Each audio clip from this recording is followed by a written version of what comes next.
committed to celebrate Van Mahotsam every year. The program starts today, sir, as a part of Vanam Vanam program. The program starts today by celebrating Van Mahotsam, where we'll be planting, as per the instruction of District Collector Madam, 1 lakh seedlings across the district by involving all the line departments, sir. And it will end on in the month of November, sir, when we will celebrate Kartik Van Bhojanam. So that is also one festival, sir, where it will, as the monsoon ends, sir, all the similar kind of program will be arranged inside the forest, and all the district officers, public representatives will be participating, and we will be arranging lunch also for celebrating the closure of Van Mahotsam, sir. So with regards to forest department activities, sir, in Manda Jillalo, sir, total 1,40,000 is the notified forest area, which has been under the control of Forest Department Territorial Division, sir, which I am leading, sir. Apart from that, we have one more in Eluru district only. This is a special case, sir. We have a wildlife DFO who controls Kolleru Wildlife Sanctuary, which has an area of approximately 34,000 hectares, sir. So that is a Ramasar site, and it has its own importance. That is why the government has taken a decision that it should be managed separately, and we should take care in a specific way as per the direction of Government of India, because it is a lake, it is a largest Asian lake, freshwater lake, and it has its own importance with regards to the control of flood in our district, sir. So that is why government has thought that it should be managed properly by a separate division, sir. So, sir, with regard to forest department, because government has issued instructions that we need to increase the tree cover to 50% of our geographical area. Presently, sir, in Eluru district, total notified area is 22% of the district area. Other than that, we have tree growth outside forest, which is approximately total kalsi, sir, 35%. 35 minus 22, 11, 13% is the tree outside forest area, tree cover. So right now we are at 35%. It means we have already achieved the national policy targets, sir. But because our state is very aspirational and we have bigger targets, we are on the line under the guidance of District Collector Madam and under your guidance, sir. We will be taking different activities, including territorial and social forestry, for making our district more greener, sir. So this year, sir, we have fixed a target around 10 lakh seedling will be raising, because our Honorable Deputy CM, sir, he has fixed a target of 5 crore seedling, which is for the state, which is a very ambitious target, and we are trying to achieve that as per the Deputy CM direction, sir. And for our district, sir, as per the budget availability, as of now, we have fixed 10 lakhs, sir. And in discussions in Kajargata on sir, head office level low, where we can make more arrangements for funds for raising more number of seedlings, sir, and accordingly we'll be planning more, sir. So this is with regard to the greening, sir. Our district in our state, sir, is very special in terms of forestry, sir, because we have one wildlife sanctuary and one national park. We also have one Papikonda National Park, sir, which is in the agency areas. After the Indra Sagar Polavaram project approval was given by the Government of India, they put a condition that whatever the catchment area of Indra Sagar Polavaram project, that has to be declared as national park. So as per the Government of India direction, it was declared, and now most of the villages have been rehabilitated. Inka jaruguta unnai, sir, relocation. So kani maximum ga core area nunchi already relocate ayindi, sir, villages. That adi ayipoyina tarvata, sir, that area has become very dense in terms of forest, and also the wildlife population has increased tremendously, sir. We have been monitoring every year. Last year also we have conducted census of wildlife by putting various camera traps, sir. Bison population perigindi, sir. Tiger population, Mudu tiger Manna Jillalo ippudu unnai, sir, as per the latest census, sir. Last year in the month of December, sir, one tiger came up to Dendaluru also. It came outside the forest area. Up to Dendaluru it came, sir. For 15 days, sir, we tracked it day and night, 24/7, without it killed one cattle, sir, but it did not harm any human being, sir, and it did not damage any kind of crop or anything, sir. With safety, sir, it went back, and there was no harm on public also, sir. So we could safely return it back. But now also we are monitoring inside the national park, sir. It is continuously moving, and we keep getting some cattle kill information, and we are paying compensation, sir, whenever this crop damage or cattle kills happen, sir, as per the sir, generally, what happens, sir? Tiger will not damage that much crop, but because of the public, sir, a lot of people will assemble nearby to it. This happened last year. Yes, sir. That time it may happen. Otherwise, it will not damage any kind of crop. But definitely, it can attack on human beings, sir. But luckily, we could monitor it, sir, everyday basis, and we could get good images also at different agriculture fields, sir. So that is with regard to the wildlife, sir. We are taking different steps for our protection of wildlife and also ensuring that the population keep increasing. And one more good news is, sir, we have only one tiger reserve in the state. That is Nagarjuna Srisailam Tiger Reserve, sir. Only one tiger reserve in our entire state, sir. This Papikonda National Park, we have recommended. Recently, we had a meeting also, sir. We have recommended from our district side, it should be declared as tiger reserve because already 3 tigers are there. And PCCF also has taken this very positively. And recently, Deputy CM also, sir, has given instructions to send the proposal to Government of India. So, ఇప్పుడు మన జిల్లాలో కూడా ఒక tiger reserve రావడానికి అవకాశం ఉంది. That is also a very good news. Yes, sir. Apart from that, sir, with regard to ecotourism activities, sir, we have during my tenure I have developed this as one Nagarvanam, sir, Nujividu Nagarvanam. Apart from that, sir, we have proposed 2 more Nagarvanam. One got approved, sir, 2 days back from the Government of India. Money also got released, sir, at Parkas Rao Palam. It falls in Unguturu constituency, sir. That Nagarvanam will be part of Unguturu constituency, and second Nagarvanam is in Chintalapudi. That is very adjacent to the city, sir, 3 kilometers away from the city. That is also pending at Government of India level. Once the money got released, we will be developing similar tiger Nagaranam in the Chintalapudi also, sir. And third project, sir, we have proposed one biodiversity park in Jangareddygudam, sir. That is also a very good forest having good natural growth.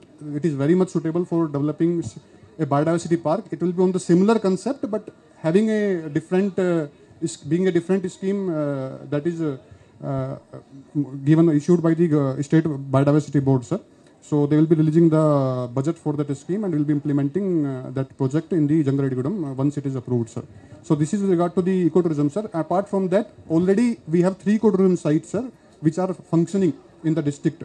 One is in Koroturu, sir, that we have developed recently, and it is opened last year only, sir. We have developed wooden cottages along with tents, this wildcraft tents, sir. This is on the bank of Godavari river, just near the Parantalapalli temple, Sivalyam, sir. So they are actually in that Godavari portion, sir. Already ecotourism is going on, but there is no staying facility apart from what we have developed recently. So huge number of visitors, pilgrims, they are visiting and they are staying in our cottages, sir. And we are those that ecotourism site is being managed by Kondareddy tribe, sir. No outsiders, only those people, they are staying there, and we are giving employment to almost 10 families. They are managing the complete ecotourism site, and huge revenue is being generated there, sir. Last year we got 15 lakh rupees revenue from that ecotourism site. Similarly, we have ecotourism site at Atapaka, where boating and Kolleru Lake, all these facilities are there, sir. And we have one ecotourism site at Madhavapuram, sir, in Kolleru Lake, sir. So these are other ecotourism sites where as a part of Forest Department initiative, we have been encouraging public to nurture the nature, sir, and Silence, also to appreciate the importance of forest and wildlife, sir. Through these activities, we are trying to create awareness regarding forest, environment, and wildlife to the school children and also the public, whoever are visiting, sir. So this Nagaranam, sir, if we speak about Nujividu Nagaranam, sir, we have developed over area of 30 hectares, and we have developed activities like open gym, children play equipments, cafeteria, then toilet complex we have developed, pathways, then different kind of huts we have constructed where people can sit and can enjoy the nature, along with the different kind of signages where we are depicting different kind of wildlife and their name, their importance. This kind of signages we have developed, sir. It was already open to the public, sir, from last 1.5 months. And slowly we are getting revenue also. Whatever revenue will be coming, sir, it will be utilized for the maintenance of local park. So with this, sir, brief introduction, I'll close my speech, sir, and I welcome you, sir, Collector Madam, Honorable MLA Garu, sir, and all the district officials and participants in the Nagarandam, sir. Thank you very much. ఈరోజు ఈ వన మహోత్సవానికి విచ్చేసిన మన మంత్రివర్యులు పార్థసారథి గారికి, అలాగే మన కలెక్టర్ గారికి, అధికారులకు, ప్రజాప్రతినిధులకు, పాత్రికేయులకు అందరికీ కూడా నా హృదయపూర్వక నమస్కారాలు తెలియజేసుకుంటున్నాం. ఈరోజు ఈ వన మనోత్సవ కార్యక్రమంలో మన అందరం కలవడం ఎంతో సంతోషంగా ఉంది. మనం ఇక్కడ చేస్తున్న ఈ కార్యక్రమం కేవలం మొక్కలు నాటమే కాదు, ఇది పర్యావరణ పరిరక్షణ కోసం మనం చేస్తున్న ఒక మహాయజ్ఞం లాంటిది. ఈ వన మహోత్సవం చెట్ల యొక్క సంస్కృతి, సామాజిక ప్రాముఖ్యత, పర్యావరణ రక్షణ మరియు మానవ శ్రేయస్సును ప్రోత్సహించడానికి ఇది ఒక అవకాశంగా మనం తీసుకొని, మనం ఏదైతే మన ముఖ్యమంత్రి వర్యులు నారా చంద్రబాబు నాయుడు గారు, అలాగే మన ఉప ముఖ్యమంత్రి వర్యులు మన పవన్ కళ్యాణ్ గారు ఎంతగానో ఈ పర్యావరణాన్ని కాపాడడానికి ఈ వన మహోత్సవం కార్యక్రమాన్ని చేపట్టడం జరిగింది. దీంట్లో మన అందరం కూడా పాలు పంచుకొని ప్రతి ఒక్కరూ కూడా చెట్లు నాటే విధంగా మన అందరం కూడా కలిసి ఈ పర్యావరణాన్ని కాపాడి రాబోయే తరాలకు భవిష్యత్తు ఉండేటట్టుగానే మన అందరం చేయాలని మీ అందరినీ మనస్ఫూర్తిగా కోరుకుంటున్నాం. ఆల్రెడీ మన డిఎఫ్ఓ గారు బ్రీఫ్గా చెప్పడం జరిగింది. మన ఆంధ్రాలో మిషన్ హరిత ఆంధ్ర అని చెప్పేసి 2016లో ఒక ప్రాజెక్ట్ మన హానరబుల్ సీఎం గారు తీసుకొచ్చారు.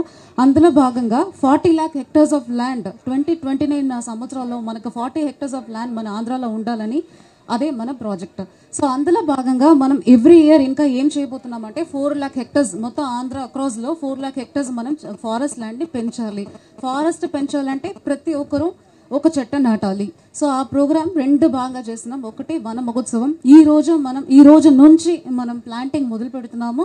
మన జిల్లా స్పెషల్ ఏదంటే ఈ రోజు ఒక్క రోజులోనే మన అందరూ 1 lakh ప్లాంట్స్ని మనం నాటడానికి ట్రై చేస్తున్నాము.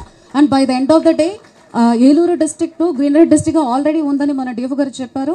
అది సరిపోవు. మనం ఒక్కడే కాదు, మన ఆంధ్రాని, మన దేశాన్ని, మన వరల్డ్ని కూడా క్లైమేట్ చేంజ్ కానీ చాలా ప్రాబ్లం ఉన్నాయి, అందులో కాపాడడానికి మన రెస్పాన్సిబిలిటీగా ఈ రోజు మనం ఒక్క రోజులోనే 1 lakh ప్లాంటింగ్ మనం చేయబోతున్నాము. సో ఇది ఒక ఆరంభమే, it is just a starting. So మనం నవంబర్ దాకా, కార్తీక మాసం దాకా we are going to do this activity. So ప్రకృతి పిలుస్తుంది 2వ ప్రోగ్రామ్ చేయబోతున్నాము. సో మీ అందరినీ ఇందులో పిలవడానికి మేము అందరూ మా ఇంట్లో ఒక చెట్టు నాటుకోవడం, ఎందుకంటే మన ఎమ్మెల్యే గారు చెప్పినట్టు చాలా ప్రాబ్లమ్స్ వస్తున్నాయి. క్లైమేట్ చేంజ్ ఎక్కువ అయిపోయినాయి, flood season, failure of monsoon, రకరకాలుగా డేట్ అంతా మారిపోయినాయి ఇప్పుడు. సో ఈ కారణంగా మనం ఎన్విరాన్మెంట్ కాపాడాల్సిన రీజన్ ఉంది. సో అందులో ఒక్క ప్లాంట్ అందరూ రెస్పాన్సిబిలిటీ తీసుకొని మీరు స్వయంగా గార్డియన్గా ఒక్క ప్లాంట్ మీరు నాటి దానికి కావాల్సిన ఫర్టిలైజర్స్ చూసుకోవడం, వాటరింగ్ చేయడం, ఇవన్నీ చేసుకుంటే మనం సోన్గా హరిత ఏలూరుగా మారిపోతాము. మన ఏలూరు జిల్లా ఇంకా ఎక్కువ మంచి గ్రీన్ కవర్ తోటి ఉంటుంది. ఆల్రెడీ ఆయన చెప్పినట్టు టైగర్స్ ఉన్నాయి, ఇంకా ఏం కావాలి, ఇంకా మనకు చాలా చెట్లు కావాలి, అందరూ ప్లాంటింగ్ చేయండి. That is my request. So ఈరోజు ఈ భాగంగా మనం 1 lakh ప్లాంటింగ్లో పబ్లిక్, ఎలక్టెడ్ రిప్రజెంటేటివ్స్, ఇంకా మన ఎన్జిఓస్, స్కూల్ పిల్లలు, కాలేజ్ పిల్లలు ఇక్కడ కూడా కనిపిస్తున్నారు, కాలేజ్ స్టూడెంట్స్, స్కూల్ స్టూడెంట్స్ కనిపిస్తున్నారు. సో అందరినీ, ప్రతి ఒక్కరిని, హాస్పిటల్స్, ఏ లైన్ డిపార్ట్మెంట్స్ వదలట్లా, పబ్లిక్ ఎవరిని వదలట్లా, లోకల్ నుంచి ప్రతి ఒక్క గ్రామం నుంచి అందరినీ మనం ప్లాంటింగ్ చేయమని చెప్పాము. మంచి బ్యూటిఫుల్ ఫోటోగ్రఫీస్ వస్తున్నాయి, all type of people planting చేసినట్టు. సో నా సైడ్ నుంచి నా రిక్వెస్ట్ ఏదంటే దయచేసి ఒక ప్లాంటింగ్ చేయండి. ఒక సాప్లింగ్, మీకు కావాల్సిన సాప్లింగ్స్ అంతా మన ఫారెస్ట్ డిపార్ట్మెంట్ స్పాన్సర్ చేస్తుంది. ఒక్క చెట్టు నాటండి. నాటడం మాత్రం కాదు, అది బతికించాలి. దానికి కావాల్సిన అన్ని ఫర్టిలైజర్స్ కానీ, వాటరింగ్ కానీ అన్నీ చేసి నాకు నెక్స్ట్ ఇయర్ చూపించండి మీ చెట్టు ఎక్కడ ఉంది. అది కాకుండా మనకి ఈసారి అమ్మ పేరులో, మా తల్లి పేరులో ఒక చెట్టు ప్రతి ఒక్కరిని నాటమని కూడా చెప్పడం జరిగింది sir. So that is a central government scheme. అందులో భాగంగా మనం కూడా ఎవ్రీబడి మీ అమ్మ కోసం, మీ అమ్మ పేరులో అమ్మ మమ్మల్ని ఎట్లా బాగా చూసుకున్నారో అలాగే మీరు మీ అమ్మ పేరులో ఒక చెట్టుని బాగా చూసుకోవాలి, అడాప్ట్ చేసుకోవాలి, ప్లాంటింగ్ చేసి దాన్ని కాపాడేసి అందులో అమ్మ పేరు కూడా పెట్టి మనం ఆల్రెడీ కలెక్టరేట్లో మొదలుపెట్టాం సార్. ఈరోజు అది కూడా మనం చేయబోతున్నాము. సో వాట్ ఎవర్ అది చూసుకోండి, you are naming that plant as a mother and you are protecting. మీ అమ్మ మిమ్మల్ని ఎట్లా చూసుకున్నారో అట్లా చూసుకోవాలని కూడా నా రిక్వెస్ట్ చేసుకొని ఇందులో గ్రాండ్గా పార్టిసిపేట్ చేయండి. నవంబర్లో ఖచ్చితంగా మనకు ఫారెస్ట్ కవర్, గ్రీన్ కవర్ పెరగాలి. ఇప్పుడు కనిపించదు, ఇంకా 5 yearsలో మనం చేసిన ఎఫర్ట్ అంతా బాగా కనిపిస్తుంది, మీ జీపీఎస్లో కూడా కనిపిస్తుంది. So thank you, this is my request and thank you for your participation. Thank you very much sir. సభాధ్యక్షులు మన డిఎఫ్ఓ గారికి, సహోదరులు, సహచార శాసనసభ్యులు, ప్రభుత్వ కార్యక్రమాలన్నింటిలో కూడా యాక్టివ్గా పాల్గొంటూ తన కాన్స్టిట్యున్సీని డెవలప్ చేయటమే కాకుండా తన కాన్స్టిట్యున్సీ డెవలప్మెంట్ కోసం అవకాశం ఉన్న చోటల్లో కూడా నిధులు సేకరించడానికి, ఆ ప్రజల సమస్యల కోసం మంత్రుల ఆఫీసులు చుట్టూతూ కాళ్ళకి బల్పం కట్టుకుని తిరిగే మన సహోదరుడు శాసనసభ్యులు ధర్మరాజు గారికి, కాకుండా ఏలూరు జిల్లా అభివృద్ధి కోసం పాటుపడుతున్నారు మన కలెక్టర్ గారికి, మొట్టమొదటి పోస్టింగే న్యూజివీడ్ వచ్చి ఎన్నికల్లో ఎటువంటి విభేదాలు లేకోకుండా, ఎటువంటి కక్షలు లేకోకుండా చక్కగా నిర్వహించిన మన ఆర్డీఓ గారికి, మరి మన సర్పంచ్ గారు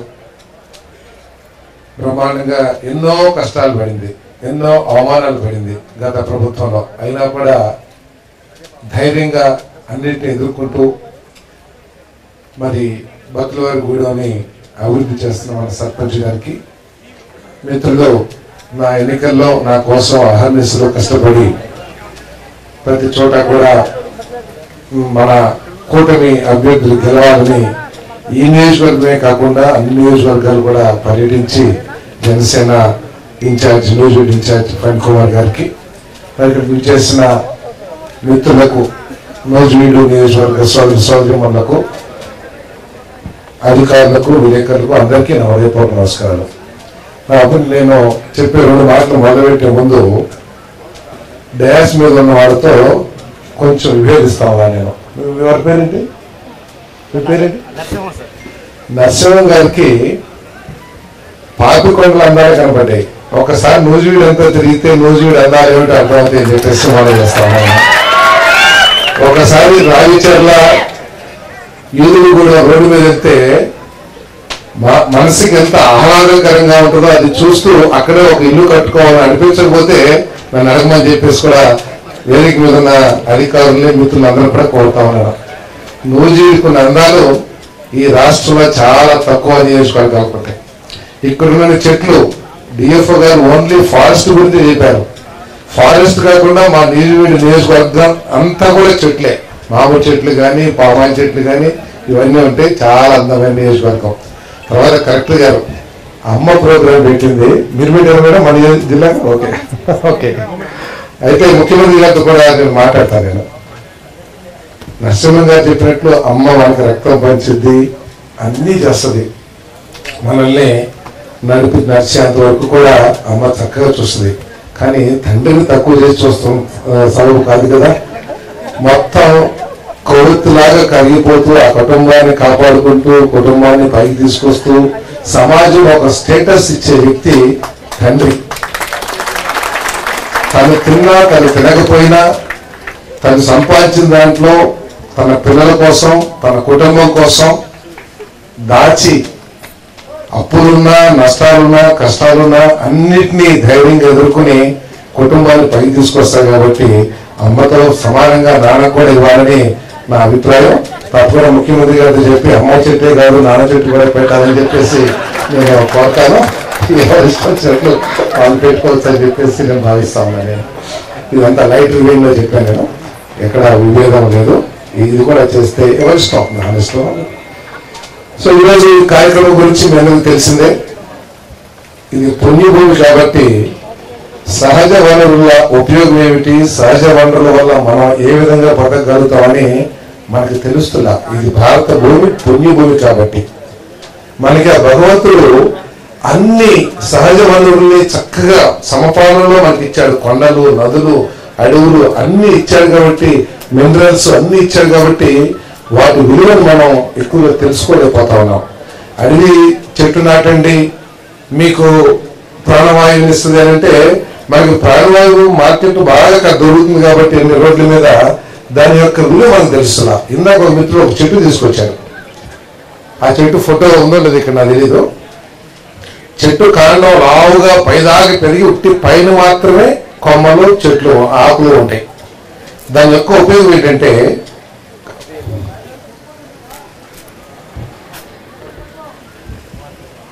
కరువు సమయంలో ఇది ఆఫ్రికన్ కంట్రీస్ అటు సైడే పెరిగిద్దంట.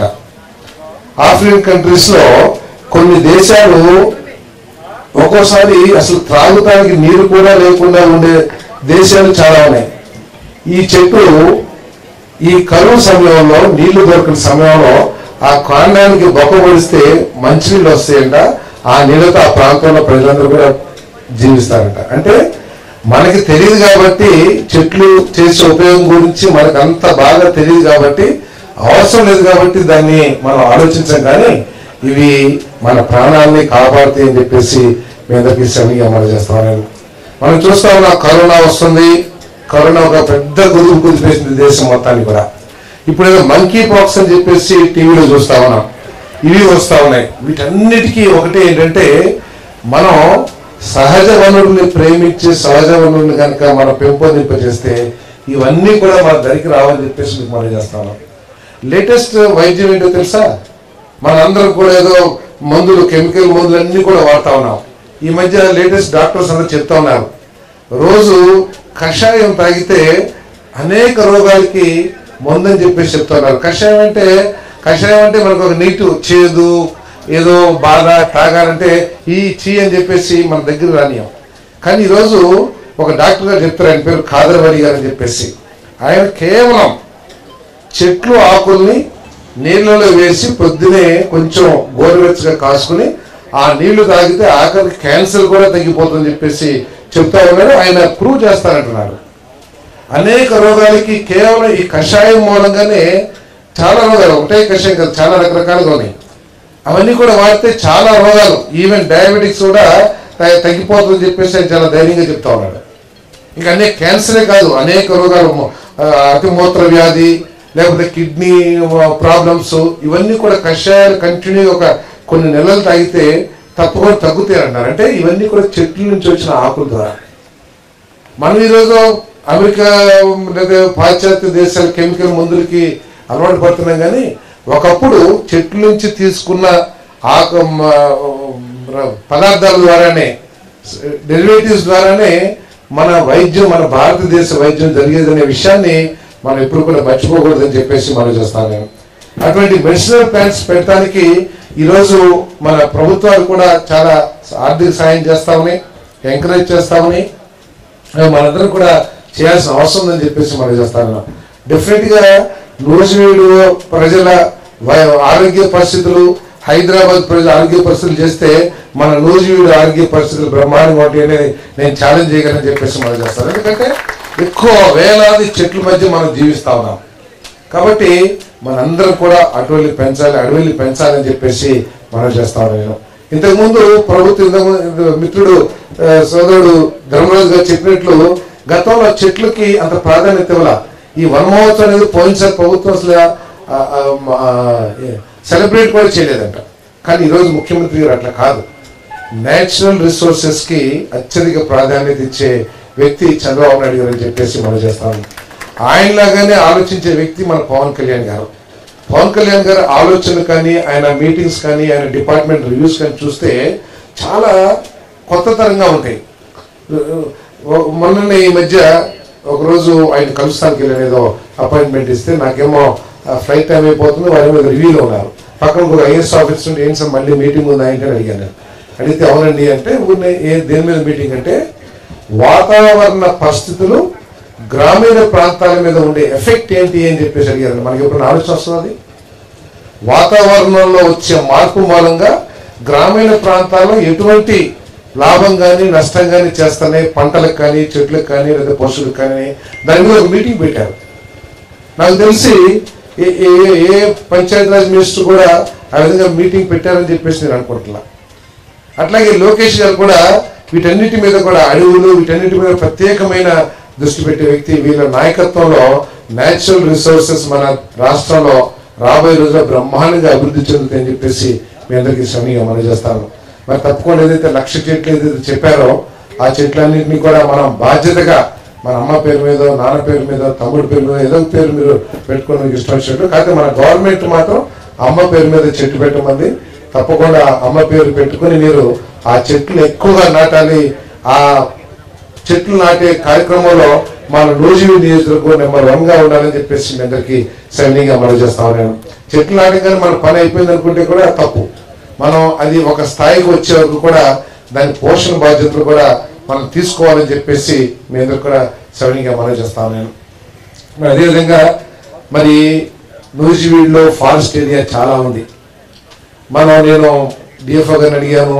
మొన్న మన పంచాయతీరాజ్ మినిస్టర్ గారు, ఫారెస్ట్ మినిస్టర్ గారైన పవన్ కళ్యాణ్ గారికి కూడా నేను ప్రత్యేకంగా ఒక రిప్రజెంటేషన్ ఇచ్చాను. ఏమిటంటే మన నూజివీడు నియోజకవర్గంలో ఒక మినీ జూ ఏర్పాటు చేయాలని చెప్పేసి, దానికి నగరవనాన్నే తీసుకోవాలని చెప్పేసి కూడా లెటర్ ఇచ్చాను. ఇప్పటికే మన డిఎఫ్ఓ గారు నన్ను ఇన్వైట్ చేస్తానికి వచ్చారు ఈ కార్యక్రమానికి. నేను ఒకటి చెప్పాను, మేడం రాలేదు ఈరోజు, మీరు మినీ జూకి మా నియోజకవర్గానికి సహాయం చేస్తానంటేనే నేను ఆ కార్యక్రమంలో పాల్పంచుకుంటాను, లేదు అని చెప్పేసి నవ్వుతా అంటే, లేదు సార్ తప్పకుండా నేను అది ప్రపోజల్ పంపిస్తాం కేంద్ర ప్రభుత్వం నుంచి. ఈ వైల్డ్ యానిమల్స్ కానీ లేదా ఏ యానిమల్స్ అయినా సరే మనం కేజీలో బంధించి పెట్టాలంటే వాటికి పర్మిషన్ కావాలి. బర్డ్స్ కానీ ఏదైనా కానీ పెట్టాలంటే పర్మిషన్ కావాలి. ఆ పర్మిషన్ కోసం రాస్తామని చెప్పారు. మరి కలెక్టర్ గారు కూడా నా అభిప్రాయం తెలుసుకుని వెంటనే ఆ కార్యక్రమం కూడా ప్రారంభించింది. కాబట్టి తప్పకుండా 2-3 సంవత్సరాల్లో ఇక్కడ ఒక మినీ జూ ఏర్పాటు చేపించడానికి ప్రయత్నం చేస్తానని చెప్పేసి కూడా మీ అందరికీ సవినీగా మనం చేస్తాను. అంతేకాకుండా ఈ ఎకో టూరిజం అందరం కూడా ఏం చేయాలి సాయంత్రానికి అని అర్థం కావట్లా. నేను ఎక్కడ ప్రతి చోట చెప్పాను, సాయంత్రం ఏం చేయాలని, ఏ ఫ్యామిలీస్కి అయినా సరే ఎక్కడికి వెళ్ళాలనే ప్లేస్ లేకపోయేసరికి మనం అంతా కూడా చెడు మార్గాల్లోకి డైవర్ట్ అవుతున్న విషయం కూడా మీ అందరికీ మీరు తిట్టుకున్నా కూడా నేను చెప్పక తప్పదని చెప్పేసి మనం చేస్తాను.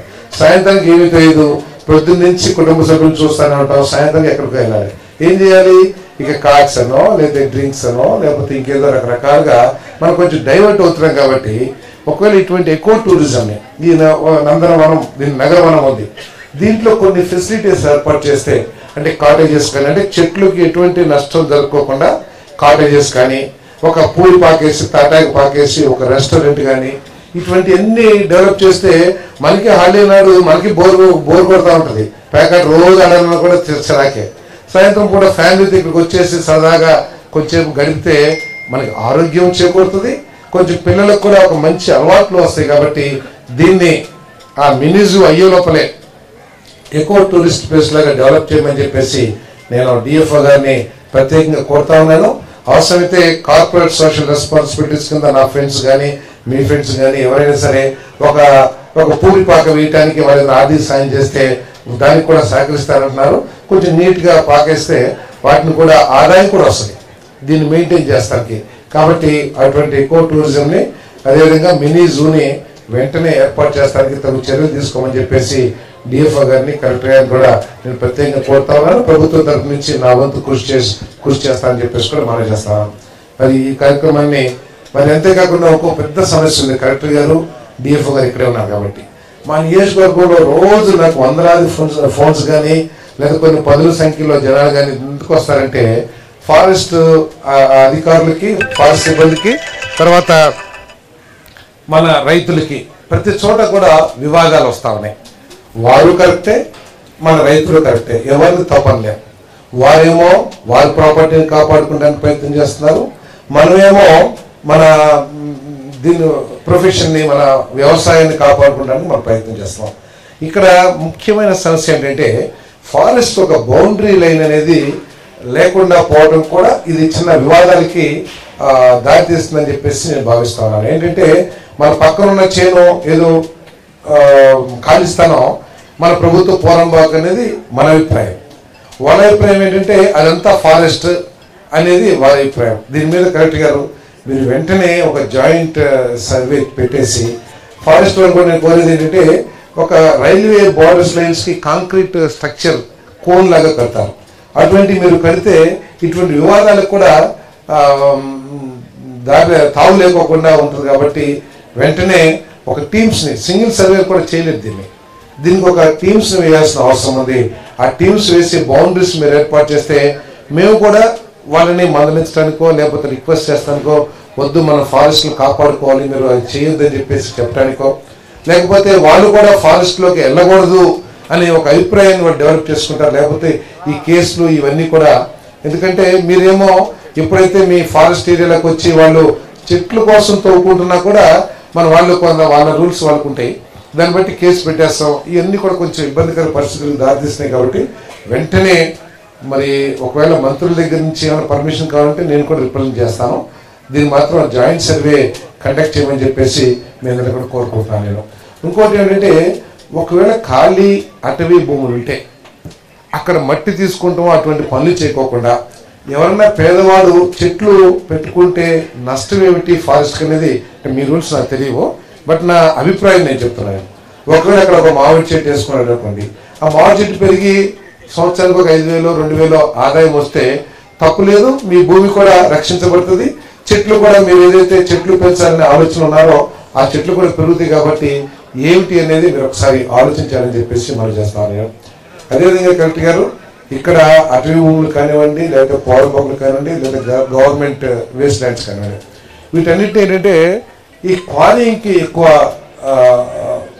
వ్యాపారస్తులు కానివ్వండి, లేకపోతే కావాల్సిన వాళ్ళు చాలామంది వస్తున్నారు.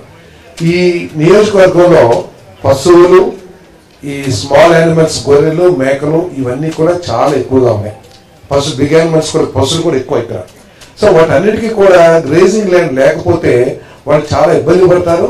తర్వాత పొలాల మీద పడిపోయి అవి గొడవలు కూడా సృష్టించబడతాయి. కాబట్టి మన ప్రైవేట్ ల్యాండ్స్ని కూడా గవర్నమెంట్ ల్యాండ్స్ని కూడా మనం రక్షించాల్సిన అవసరం ఉంది. ఆర్డీఓ గారు కూడా నేను వినియోగిస్తా ఉన్నాను. ఎక్కడెక్కడైతే ఉన్నాయో ఈ కొండ వాడు ప్రాంతాలు, వీటన్నిటిని కూడా మనం సేఫ్ గార్డ్ చేయాల్సిన అవసరం ఉంది. ఈ గొర్రెల కాపర్లకి, పశువుల కాపర్లకి వాటికి మేత అవసరం. కాబట్టి దీని మీద కూడా ఒక ప్రత్యేకమైన, ఎందుకంటే ఈ సందర్భంగా ఆ చెట్లు గడ్డి పెరగటం ఎంకరేజ్ చేయాల్సిన అవసరం ఉంది. కాబట్టి దాని మీద కూడా మీరు దృష్టి పెట్టమని చెప్పేసి మనం చేస్తూ, మరి మా కార్యకర్తలందరూ కూడా రూల్స్ లవింగ్ పీపుల్స్ అని ఎక్కడ కూడా ఎంకరేజ్ చేయాలనో లేకపోతే ఏదో ధ్వంసం చేయాలని ఆలోచించారో మరి సర్వే చేస్తే ఆ ప్రాబ్లం కూడా సాల్వ్ అవుతుంది. మూడోది, ఆర్ఎఫ్ఆర్ పట్టాలు ఇచ్చారు చాలామందికి. ఆర్ఎఫ్ఆర్ పట్టాలు ఇచ్చిన తర్వాత ఆ వ్యవసాయం చేయడానికి నీటి వనరు చాలా అవసరం. ఆ కొండల మీదకి అడవుల్లోకి కాలువలు, తవ్వలు లేకపోతే చెరువులు ఉండవు. కాబట్టి ఆ వ్యవసాయం సాగాలంటే 100% మనకి బోర్లు వేసుకోవాల్సిందే. ప్రభుత్వం తరపు నుంచి కొన్నిసార్లు నిధులు ఇస్తున్నారు. మరి పోయినసారి జలకళను పెట్టింది కానీ పోయిన ప్రభుత్వం మరి దానికి డబ్బులు ఇవ్వకపోయేదానికి వాళ్ళు ముందుకు రాలా. ఇప్పుడు వాళ్ళ డబ్బులతోనే, ఎందుకంటే ఎకరం ఇచ్చినట్టున్నారు అప్పుడు ఆర్ఎఫ్ఆర్ పట్టాలు. సో దాంట్లో బోర్లు వేసుకుంటే వాళ్ళు వ్యవసాయం చేసుకుంటానికి ఆ వ్యవసాయం లాభదాయకంగా ఉంటుంది. కాబట్టి ఆ బోర్లు మీరేమన్నారంటే ఏదో ఒక డిపార్ట్మెంట్ వాళ్ళు సర్టిఫై చేయాలంటున్నారు. వాళ్ళందరూ పాపం ఎండిఓ దగ్గరికి, ఎంఆర్ దగ్గరికి తిరగలేరు. తిరిగిన ఆ వ్యవస్థ ఆలోచన ధోరణి ఇంకా రాలే. పేదవాడు వచ్చినప్పుడు వెంటనే చేయాలన్న ఆలోచన ధోరణి ఇంకా అధికారులు పూర్తిగా రాలేదు. కాబట్టి నేను కరెక్ట్గా రిక్వెస్ట్ చేశానంటే ఆర్ఎఫ్ఆర్ పట్టా, అఫీషియల్ పట్టా ఉంటే ఇమీడియట్గా అక్కడ బోర్లు వేసుకోవడానికి పర్మిషన్ ఇవ్వమని చెప్పేసి మీరు ఏదైనా ఒక ఆర్డర్ లాగా ఇచ్చేస్తే ప్రతి ఒక్కళ్ళు కూడా అడగాల్సిన అవసరం ఉండదు. ఆర్ఎఫ్ఆర్ పట్టాలే, వేరే దానికి నేను చెప్పట్లా మీకు ఉన్న చోట ఇస్తే. ఎందుకంటే ఆర్ఎఫ్ఆర్ పట్టా ఉన్నప్పుడు వ్యవసాయానికి ఇచ్చాం మనం. ఆ వ్యవసాయానికి సాగునీరు అవసరం కాబట్టి అక్కడ బోర్లు వేసుకుంటారు. దాని మీద కొద్దిగా మీరు దృష్టి పెట్టి, రూల్స్ అయితే నాకు తెలియదు, రూల్స్ ఏదైనా కొంచెం మార్చైనా సరే చేయమని చెప్పేసి రిక్వెస్ట్ చేస్తూ, మరి ఈ కార్యక్రమాన్ని ఏర్పాటు చేసిన అధికారులకి, మరి అదేవిధంగా ప్రజాప్రతినిధులకి, ప్రజలందరికీ కూడా ధన్యవాదాలు తెలుపుతూ సెలవు తీసుకుంటాను.